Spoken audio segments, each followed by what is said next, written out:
What's up guys, I'm back and today we're gonna react to The Brick, and also I have a puppet called Shadow.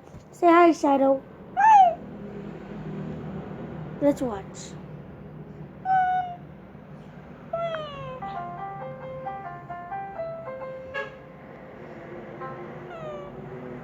Hey everybody, I've got another story for you. So when I lived in North Carolina, we had brick stairs leading up to our front door. Okay. One of the bricks on the corner was missing. Okay. Every time you walked up to the porch, you would see that brick was missing. So my mom, after years of having to look at that stupid missing brick, she decided to replace it, which is actually way harder than it sounds, because our house was old and they didn't use that kind of brick anymore. However, we had one more corner brick that didn't have holes in it that my mom could use to replace it. Anyways, the point is she spent a ton of time adding a brick to the stairs. We were going to go to the pool that day, so my mom left the sledgehammer that she had been using to chip off the old border so that she could get the brick in. And she went inside and told me, my little brother, and his two friends to go outside to the car. We walked outside and I noticed the brick. I had been living in that house for years, and I was used to there being a brick missing. This new brick looked so strange to me, and I felt like it didn't belong. So the obvious next step in my stupid idiot little head was, that brick doesn't belong. I should smash it with this sledgehammer. Please so I completely destroyed it. Why? So then me, my brother, and his two friends got into the car. A little while later, my mom and dad walked out, and my mom saw that hours and hours of work, years of trying to find the right brick, had just been destroyed. And let me just tell you something.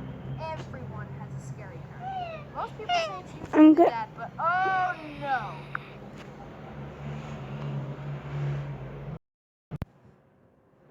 So guys, I put the camera and here's Shadow.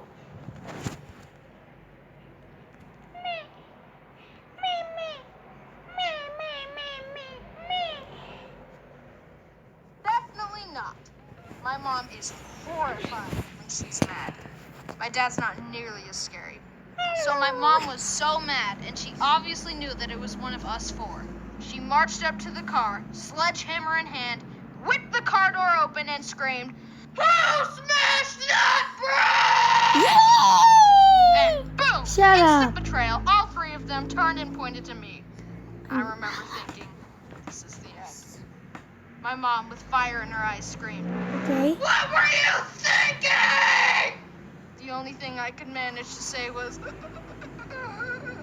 because the honest truth was I wasn't thinking at all. And I just sat there shaking like an idiot and waited for my approaching demise. My mom turned and chucked the sledgehammer across our entire yard and onto the neighbor's yard. Obviously, since I lived to make this video, you can tell that I wasn't destroyed that day. It cost my mom a ton of work, and I still feel so bad about it. Just, what was I thinking? Anyways, now, years later, this is one of our favorite family stories, and me and my mom still laugh about it. Probably because at that moment, fueled with rage, my mom could have easily won the Highland Games, the way she caber-tossed that sledgehammer. Yeah, she's definitely the scary one. Sorry, Dad. Thank you so much for watching, and I'll see you guys later. Shut up. Hey!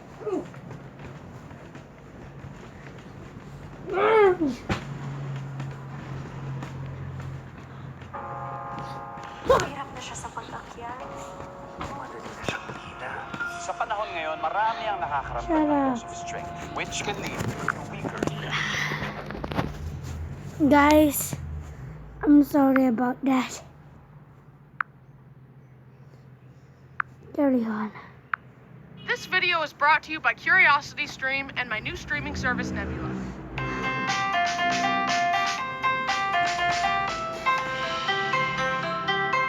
You ugly panda.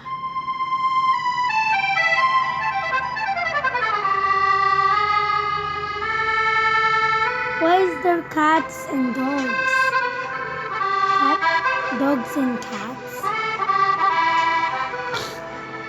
Hi, I'm Brian. Bryson, and I like animals. And today I'm going to talk about two of the most popular animal companions, dogs and cats. Starting off, I'm totally a dog person and not a cat person.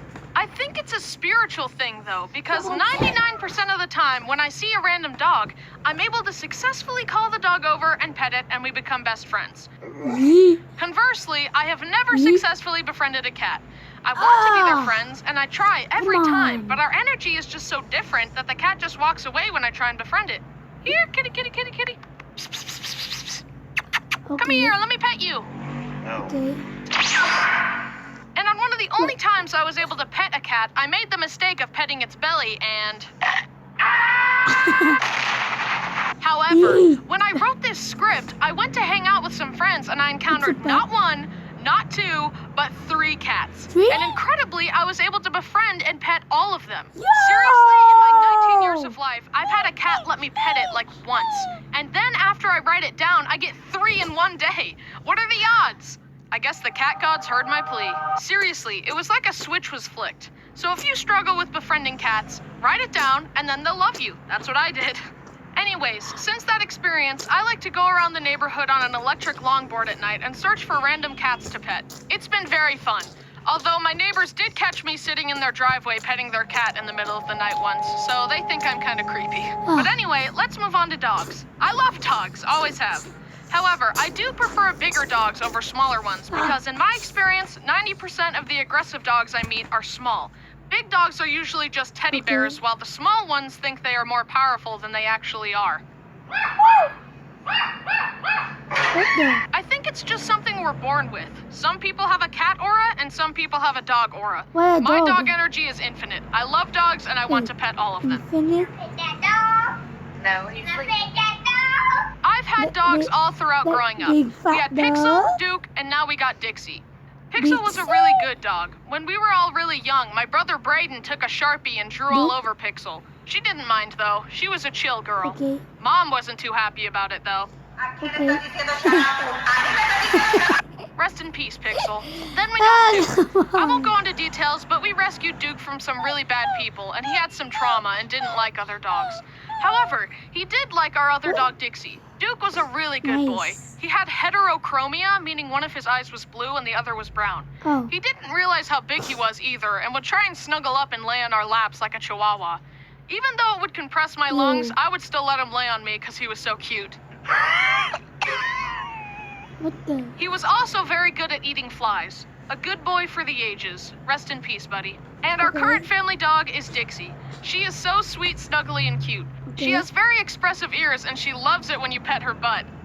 Also, That's she is her so butt? gentle with almost all creatures. For example, I used to have a pet guinea pig named Link, and Link and Dixie were friends. Also, Dixie used to catch birds for fun, but she wouldn't kill them, and she would bring them inside, and I would help the birds calm down, and then they would fly away. Yeet, yeet. But I can just imagine them telling all their bird friends what happened. Bro, this big Stop! dog caught me and Stop fighting me, you dog! You panda, stop! picking that up. It's Stop. true, I swear. No way. Did you see what that Rottweiler did to Terry? Okay. No Bro! way would a dog let you go. But yeah, she's a gentle dog. However, me and my brothers will sometimes fight and horseplay with each other, and Dixie doesn't like that.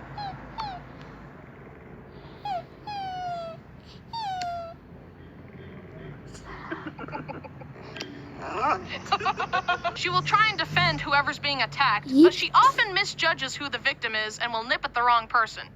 Ow! Ah! Don't worry, she didn't really bite me. She just does a warning bite. She's never drawn blood, and trust me, she's a pit bull. If she wanted to hurt someone, she could.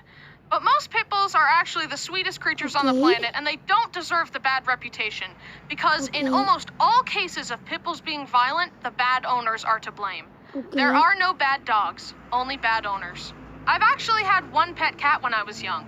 Why only one? Because my mom is allergic. Allergic. Her Yo! name was Katie, and honestly, she was an outside cat, Katie? so I don't really remember a lot about her. However, I do have one memory.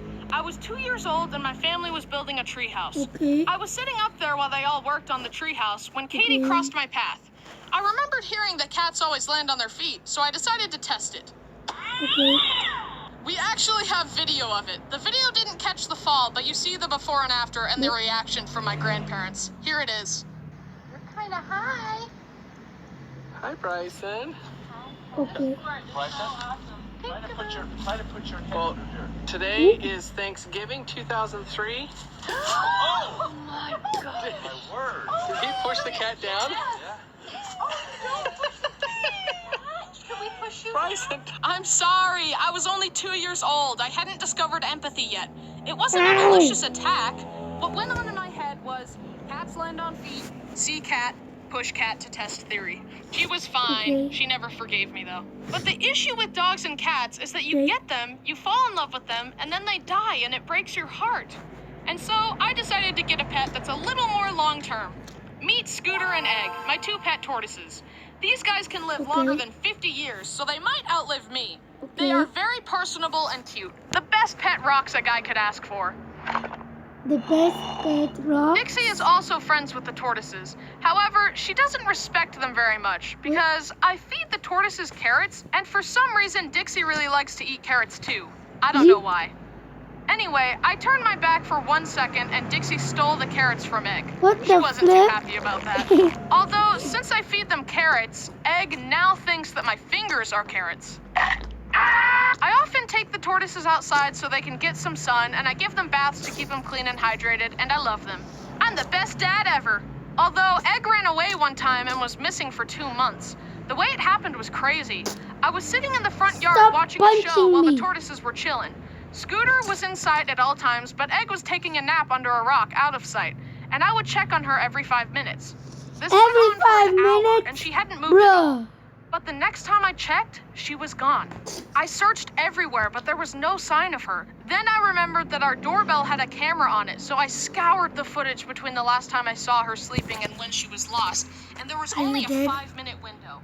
I kept my eyes peeled, but nothing. It was like she vanished into thin air. So I went through the proper he missing dead? pet procedures. Missing he posters, dead? every missing pet app known to man, calling animal shelters, crying. I don't A know. lot.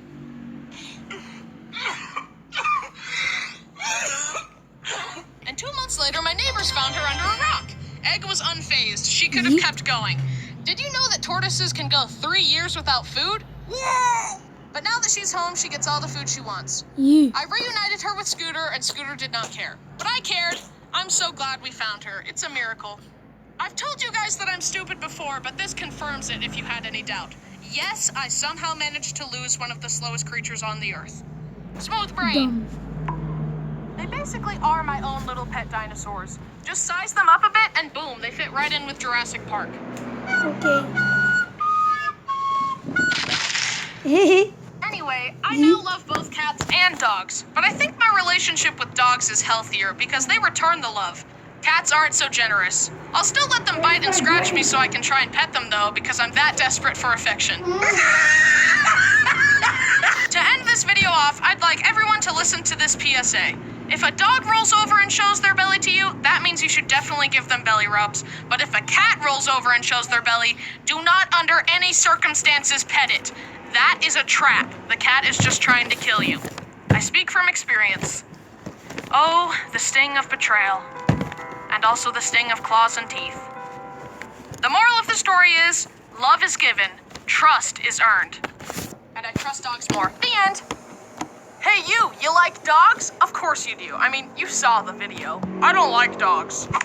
Well, I found an awesome documentary called The Secret Life of Dogs, all about, you guessed it, dogs. You can find it over at CuriosityStream. CuriosityStream is an online documentary streaming service, and they've partnered with Nebula, a streaming service made by creators for creators, like me, where we are all free from demonetization and the infamous algorithm. We get to experiment with crazy stuff we couldn't do anywhere else.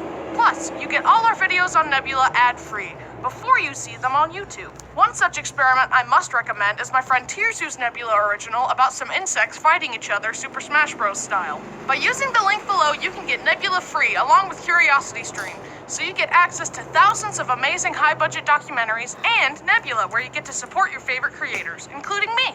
Here's my brain before and after watching Nebula. See? It got bigger. Still smooth, though. For a limited time, CuriosityStream is offering 26% off their annual plan for my audience. That's less than $15 a year for both CuriosityStream and Nebula. That's easily the best deal in all of streaming. Oh, it's so It's also a great way to support It's me so as a creator. tasty. So go to curiositystream.com/Hamanations or click the link in the description to sign up. You'll be directly helping me and my channel. Thank you for watching the video, and thank you to Oh no, CuriosityStream for sponsoring. he wants so close. And now the video is over.